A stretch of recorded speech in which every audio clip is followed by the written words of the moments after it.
जी नमस्कार, प्रणाम। हम राइटर आशीष जी आप लोग के बीच ऐसे सुपर गाने लेके आते हैं। आज भी एक सुपर गाने लेके आए हैं जो कि रितेश पांडे का भी बवाल मचा के रखा है। लौंडिया लंदन से लाएंगे, तो उसी गाने पे हमने भी एक गाना लिखा है।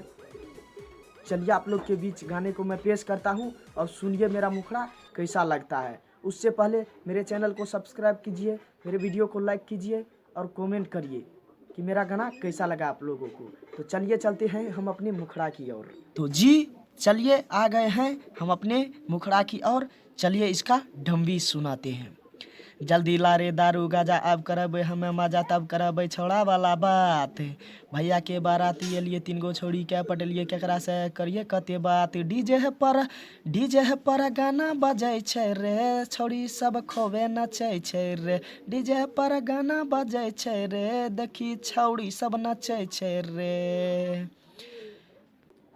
तो जी मेरा गाना आप सुने होंगे और जो कि ये मुखड़ा था, और जिसको ये गाना पूरा चाहिए मेरे नंबर पे कॉल कर सकते हैं और मुझसे बात करके ये गाना ले सकते हैं। तो चलिए आगे के वीडियो में मिलते हैं।